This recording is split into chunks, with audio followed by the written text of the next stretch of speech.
आज पहली बार मेरा बीजेपी कार्यालय के अंदर जयपुर में आगमन हुआ है और जिस तरीके से वार्म वेलकम मुझे यहाँ पर सभी लोगों ने, पंचारिया जी ने और पार्टी के सभी अधिकारियों ने, जो यहाँ पर पदाधिकारियों ने मेरे को करी है, उसके लिए मैं बहुत बहुत आभार व्यक्त करती हूँ।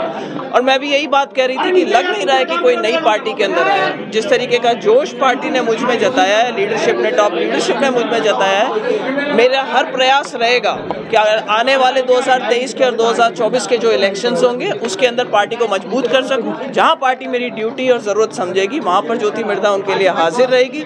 अपने सभी कार्यकर्ताओं को अपने साथ लेकर के चलने का मेरा प्रयास रहेगा और मुझे पूरी उम्मीद है कि 2023 और 2024 के चुनावों के अंदर बीजेपी राजस्थान के अंदर और हिंदुस्तान के अंदर भारी मतों के साथ में विजय होगी और आकर के सरकार बनाएगी। बीजेपी का दामन थामने के पीछे क्या वजह थी जिस कारण से आपने कांग्रेस को चुना? देखिए, सबको पता है कि कांग्रेस से मेरा पुराना नाता रहा था। हमारे कारण कुछ लोकल थे जिसकी वजह से मेरे में कोई, मुझे कहते हुए शर्म नहीं आती कि एक मायूसी भी थी कि कांग्रेस पार्टी खुद अपने आप को कमजोर करके और क्षेत्रीय पार्टियों को मजबूत कर रही थी वहाँ पर। तो ऐसी परिस्थितियाँ बन गई थी कि हम हमारे काम नहीं करवा सकते थे, हमारे कार्यकर्ताओं के काम नहीं करवा सकते थे और एक घुटन सा माहौल बन गया था। मीनवाइल बीजेपी की जो टॉप लीडरशिप थी उन्होंने मुझे अप्रोच करा, उन्होंने मुझसे कहा कि हम चाहते हैं आप बीजेपी ज्वाइन करें।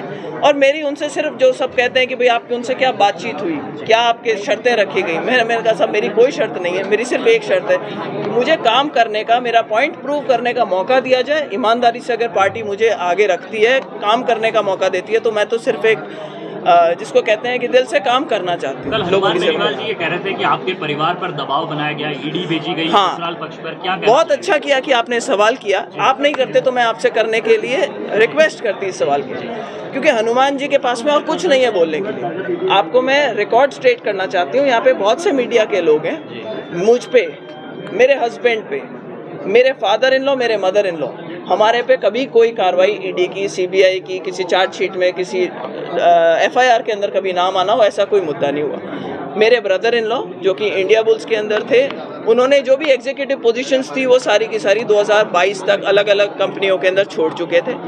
आज की तारीख में 2022 के बाद से मेरे किसी परिवार के सदस्य के ऊपर कोई ईडी, सीबीआई या किसी प्रकार की कोई जांच लंबित नहीं है, कोई एफआईआर नहीं रखी हुई है। तो हनुमान बेनीवाल जी से मेरा सिर्फ ये निवेदन है कि अपना रिकॉर्ड स्ट्रेट करें और ऐसे अनर्गल किसी के ऊपर इल्ज़ाम लगाने की ज़रूरत नहीं कि दबाव के अंदर हो। जो लोग ज्योति मिर्धा को जानते हैं वो ये भी जानते हैं कि ज्योति मिर्धा को आप आर्म ट्विस्ट करके कोई राजनीति तो छोड़ो, कोई दूसरा काम भी मुझसे नहीं करवा सकते।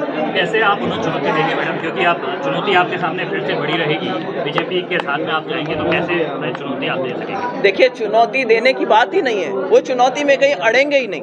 उन्होंने खुद अपने इंटरव्यूज के अंदर बाद में ये बात बोली कि साहब आपने बीजेपी का दामन क्यों थामा था।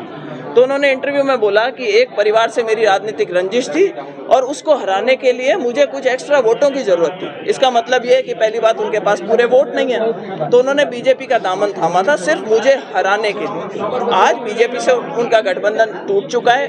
कांग्रेस के अंदर नेता खुले में उनकी खिलाफत करने के अंदर आ रहे हैं कि ये जो अंदर खाने, जो आप गठबंधन की बातें कर रहे हैं या ठगबंधन की बातें कर रहे हैं, इनको बंद करिए। हम नहीं चाहते कि आप अपना काडर कमजोर करें। तो बड़े बड़े नेता कांग्रेस के, चाहे वो हमारे सचिन पायलट जी हों, चाहे वो हरीश चौधरी जी हों, चाहे दिव्या मदेरणा जी हों, सारे ओपन में आकर के और कांग्रेस के अंदर भी यही कह रहे हैं कि गठबंधन मत करो। अगर अकेले में हनुमान बेनीवाल आते हैं तो मेरी चुनौती है उनको कि आए और चुनाव लड़े। पार्टी बनाना कोई बहुत बड़ी बात नहीं होती। अपनी वहाँ पर अगर दिखाना है कि मैं सक्सेसफुल हूँ तो आए और चुनाव लड़े और वही घोड़ा वही मैदान पता चले। कांग्रेस का गढ़ रहा है, क्या माना जाए बीजेपी का गढ़ बनेगा नागौर? देखिए साहब, नागौर ऐसी जगह है जहाँ से राजनीतिक आवाज उठती है राजस्थान के अंदर। तो बात पार्टियों की नहीं हो रही है, बात इस वक्त ये हो रही है कि माहौल क्या बनेगा। और नागौर में जो माहौल होगा वो पूरे राजस्थान के अंदर जाएगा, इस बात से कोई भी डिनाई नहीं कर सकता। और आज जो माहौल, जो मुझे अभी, मेरे को नागौर जाना बाकी है, लेकिन जो माहौल मुझे दिखाई दे रहा है, बहुत लोगों में जोश है। यात्रा है, कल परसों के अंदर जैसा पार्टी आदेश करेगी यात्रा के अंदर सम्मिलित होना है। वरना खरनाल हम हर बार जाते हैं, कोई भी नई शुरुआत करते हैं, जब परिवार हमारा रहा है तो खरनाल जाएंगे, नागौर जाएंगे। लोगों के साथ जो जोश होगा वो आप लोगों तक भी पहुंचेगा। टिकट को लेकर के आप आश्वस्त हैं, टिकट को लेकर के कि पार्टी में आने के साथ ही? मैंने क्या कहा आपसे, मैं एक सच्चे कार्यकर्ता की तरह से पार्टी के साथ में लग के, अगर पार्टी को लगता है कि मेरा चुनाव लड़ना उनके ज्यादा हित की बात है तो चुनाव लड़ूंगी। वो कहेंगे चुनाव मत लड़ो, तो मुझे कोई चुनाव लड़ने की ऐसी अड़ी भी नहीं।